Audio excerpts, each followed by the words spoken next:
भगवान बुद्ध का जब पाटलिपुत्र में आगमन हुआ तो सभी व्यक्ति अपनी संपत्ति के अकॉर्डिंग उपहार देने की योजना बनाने लगे।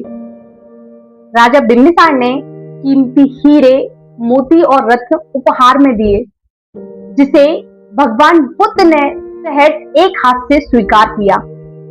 उसके बाद मंत्रियों, सेठों और साहूकारों ने अपने उपहार देना शुरू किए और उन सभी के उपहार को भगवान बुद्ध ने एक हाथ से स्वीकार किया।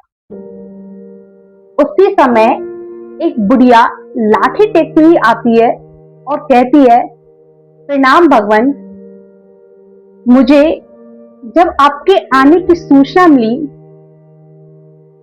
तब मेरे पास आपको देने के लिए कुछ नहीं था और उस समय मैं यह अनार खा रही थी, तो मैं ये अधखाए अनार को आपको भेंट में देने के लिए लाई हूं। और उन्होंने कहा, अगर आप मेरी इस तुच्छ भेंट को स्वीकार करेंगे तो मैं अपने आप को अहोभाग्य समझूंगी। और भगवान बुद्ध ने उनकी बात सुनकर अपने दोनों हाथ फैलाकर उनके उपहार को स्वीकार किया।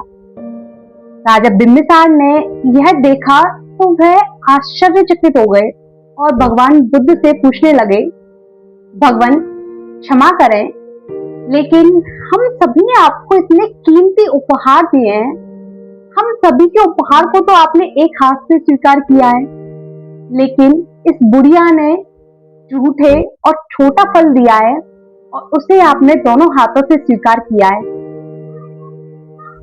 भगवान बुद्ध राजा की बात सुनकर मुस्कुराए और बोले, भले ही आपने मुझे बहुमूल्य उपहार दिया है, लेकिन वह आपकी संपत्ति का 10वां हिस्सा भी नहीं है।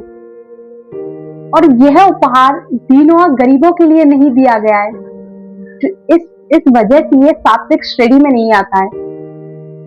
इस बुढ़िया ने मुझे अपने मुंह का कौर दे डाला। इसके अंदर कोई लालच नहीं है, इसको कुछ नहीं चाहिए। इसने साफ हृदय से इसके पास जो था वो मुझे समर्पण कर दिया। तो इसके हृदय को देखकर मैंने अपने दोनों हाथ फैला दिए और मैंने इसकी भेंट को स्वीकार किया। मॉरल ऑफ द स्टोरी, कोई भी उपहार या दान, उसकी क्या कीमत है इस बात से तय नहीं होता है वो कितना बहुमूल्य है। वो कितना बहुमूल्य इस बात से तय होता है कि वह कितनी सच्चाई के साथ दिया जा रहा है, कितने त्याग के साथ दिया जा रहा है। उसके लिए कोई लालच तो नहीं है।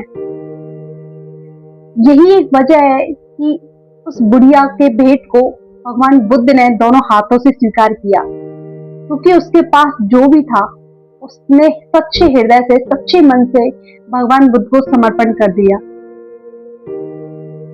आगे से आप जो भी किसी को उपहार दे तो आप छोटा दे या बड़े, सच्चे हृदय से दे, कोई भी लालच ना रखें और ऑनेस्टी के साथ दें किसी को।